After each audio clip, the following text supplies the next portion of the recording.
Хаврын хахирган уйлрал шовтарч дөнгөж зуны ихэнх сар гарч байхад Говьалтай аймгийг зөвлөн Монгол их Алтай улсыг давж говийн их дархан цаацт нутгийг зорилоо. Хан таашир нурууны орой уурлагийгээ татуулан алсаас дүнхийн хөндлөсөн. Нар баруун тийш хивэх үед манай сурвалжлах баг их улсын сугаар сүлжин давхсаар шөнө орой болсон хойно Говьалтай аймгийн цогт суманд ирээд зам зуур нойрон хонлоо.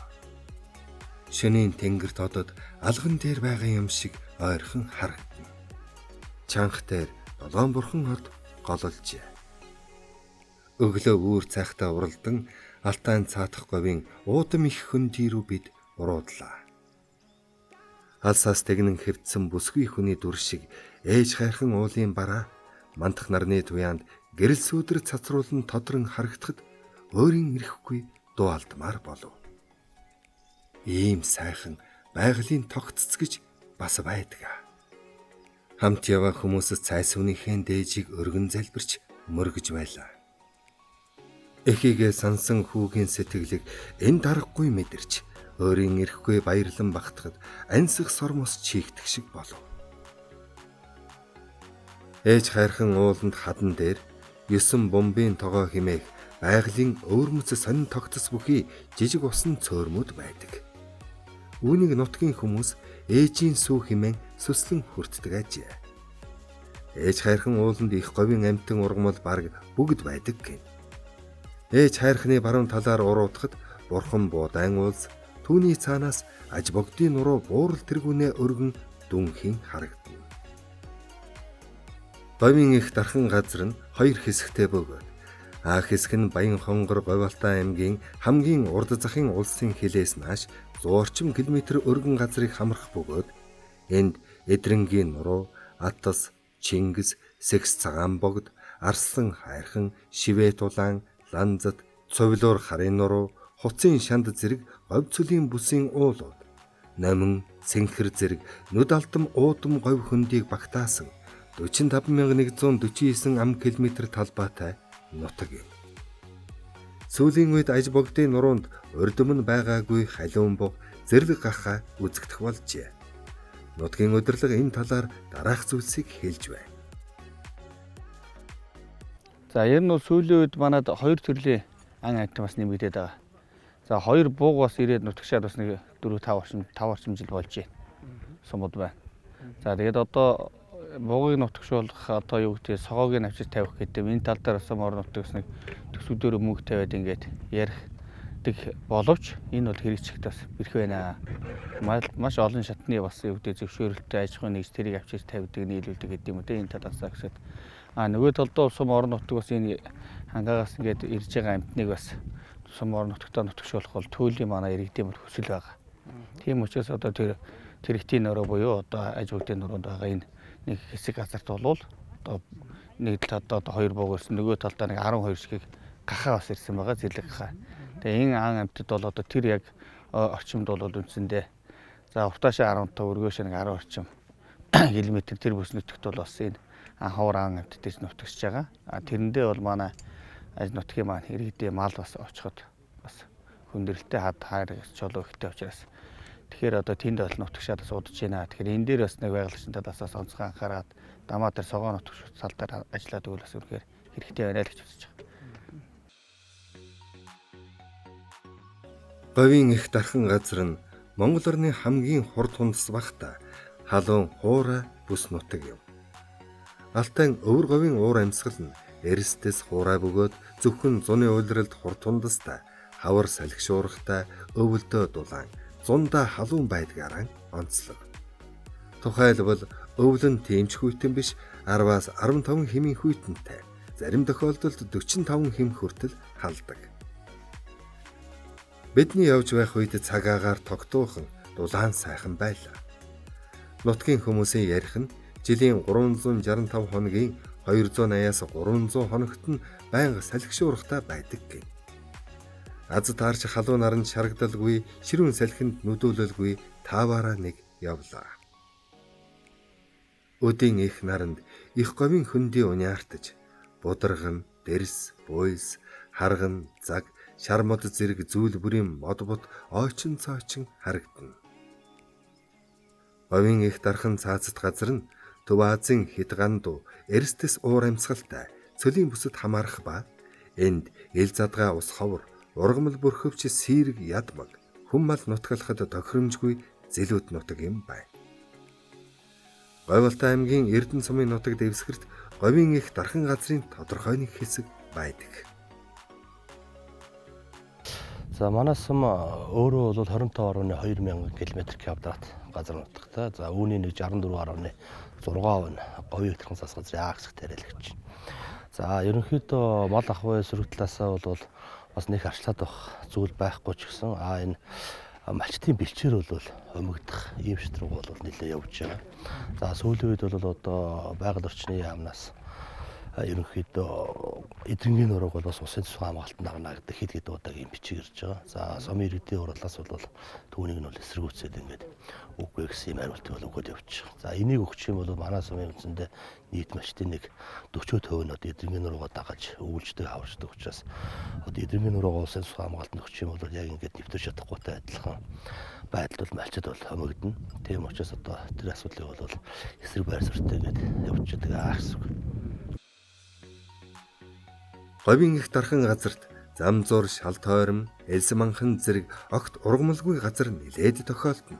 Хаяа ганц нэгхэн булаг шанд таарна. Тэрвхэн тэндээ бориглон гарах амны жижигхэн булаг, их говийн амин булаг гэлтэй. Бэдэнтэй хүм мал бараг таарсангүй.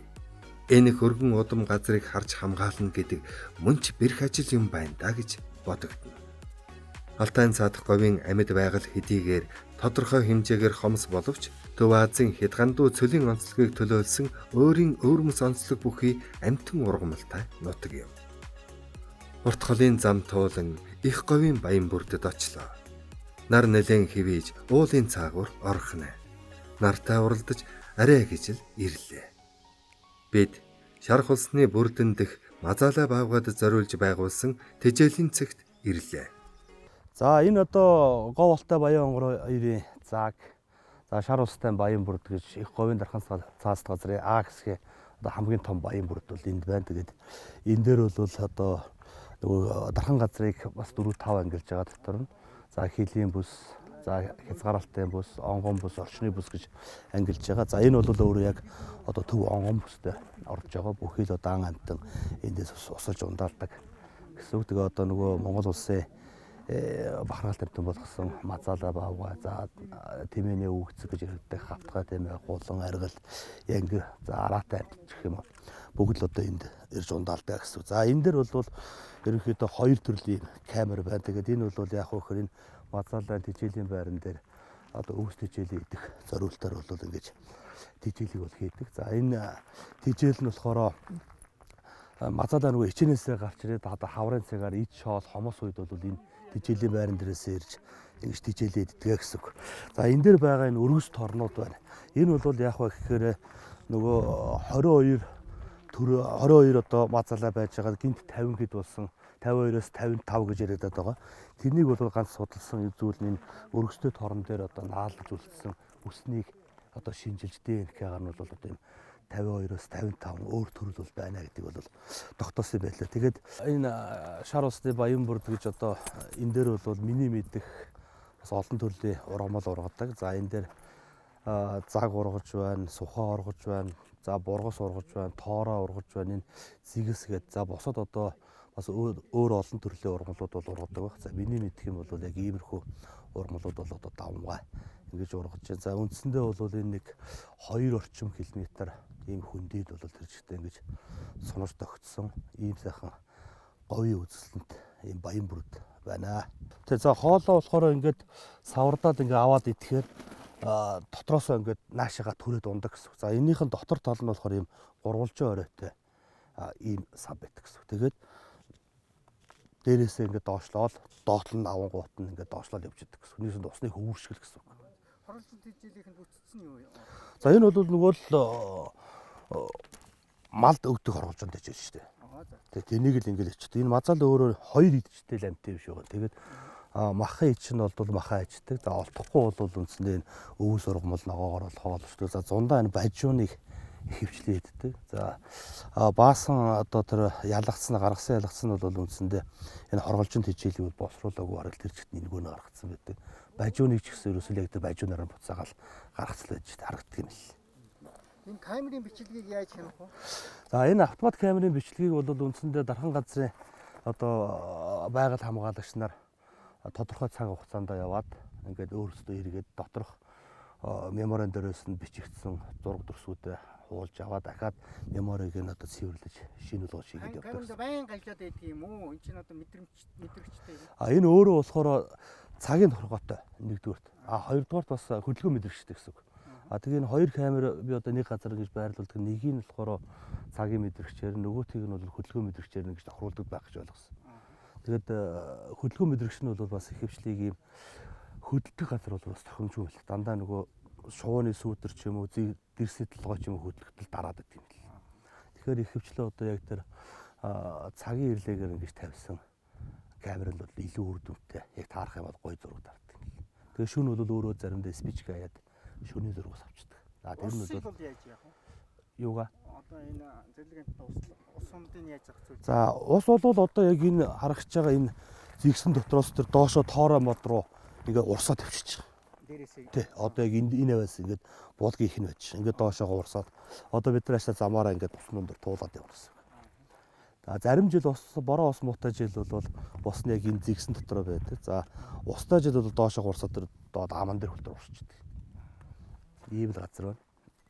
Ердөө 2 км үргэлжлэх шарх усны бүрд хэмээх зурвасхан энэ баян бүрдэд тоороо, жигд, хайлаас, сухаа, хармаг, гоёо, таан, боролзоо, зээргэн, шавг, шарилж, ортууз зэрэг элдв модлог ботлог өвслөг ургамал ургана. Монгол орн төдийгүй дэлхийд ховортод тооцогдох говийн баавга мазаала, хавтгай тэмээ, хулан адуу, хар сүлтий, аргал хонь, янгир ямаа зэрэг хөгтөн болоод жороо тоодог, гангар хун, хулан жороо зэрэг шувууд, махир хурууд геккон, замб гөрвөл, тэмээн сүүл могой зэрэг ховор амьтад оршдог. За бид нар энэ говийг тархан цаац газрын хамгийн том баян бүрд буюу яг байгалийнхаа жамаар бий болж байгаа шар ус гэдэг баян бүрд дээр ирээд байна. За энэ баян бүрдийг бол говийг тархан цаац газрын А хэсэг байгуулахдаа тусгай хамгаалтанд авчихсан 1975 онд говийг тархан цаац газар анх байгуулагдчихсан. Түүнээс хойш өдийг хүртэл яг байгалийн жамаараа сэрэг ургалт хийгдээд явж байгаа. Энд бол говийн бүхэл одоо хөхтэй амьтад ирж ундаалдаг. Жинхэнэ одоо байгалийн зоо парк гэж нэрлэж болно. Нийт 2.5 га ийм талбайтай ийм байгаа. Тэгээд энэ цаашаа одоо ингээд жил ирэх тусам ингээд өргөжөө явж байгаа ийм баян бүрд байгаамаа. За амтны тухайд бол за энэ бүс нутаг маань говийг дархан цаац газрын яг онгон бүсд ордог. За энд одоо Монголын бахархалт амтан мазаала баавгай, дээрэс нь мөн хоёр хуусд байдаг хавтгай тэмээ, тэгээ хулан, аргал, янгир, хар сүлд, ирвэс, цохон шилүүс гэх мэтчлэн бүхэл төрлийн амьтад энд бол байдаг. За энд бол яг ундаалдаг, амьдардаг гол байршил нутаг байгаамаа. За сүүлийн жилүүдэд бол мазаала баавгай дээр говийн мазаала баавгай хамгаалах техникийн төсөл зохиолыг төсөл яг говийг тархан газар дээр сүүлийн 5 жил хэрэгжиж байна. За энэ төслийн хүрээнд мазаала баавгай генетикийн аргаар тоолсон. За энэ тоогоор урьдчилсан байдлаар 52-оос 55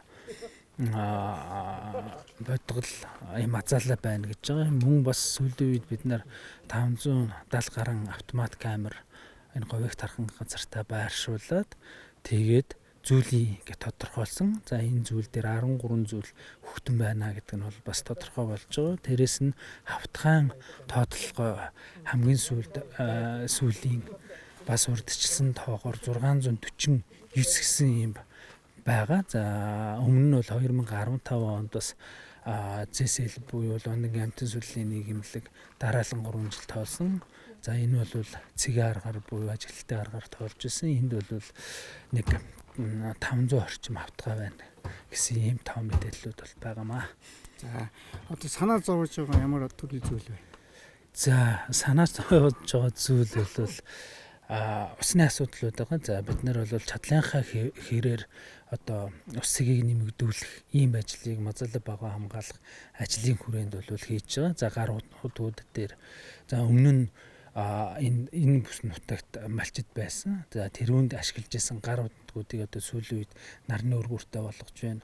Дээрэс нь усны тооллогоор гаргасан 7 гүн өрмийн худагт бид нар бас нарны өргүүр бий болгож байна. Мазалай багууд бас тэжээлийн сав нэмэгдэж байна. Яагаад ус цэгийг яриад байгаа юм бэ гэдгүүл нэг ус цэгт зэрлэг амтан хүрэхэд 80-аас 100 км явдаг байсан бол дунд нь гол цэгүүд дээр ус цэг буюу одоо нарны өргүүртэй ходог тавьснаар 35-аас 50 км ийм араад ус цэг ингээд эргээд явах боломжтой. За энэ ус цэгүүд дээр бид нар автомат камер тавьснараа энэ ус цэг хэр үр дүнтэй байна гэдгийг харж болж байгаа. За жишээлбэл одоо баруун шарга, зүүн шарга дээр нарны өргүүр тавиад тэжээлийн сав тавьснаар Мазалай байгаа тэр ирж нутагшиж байна.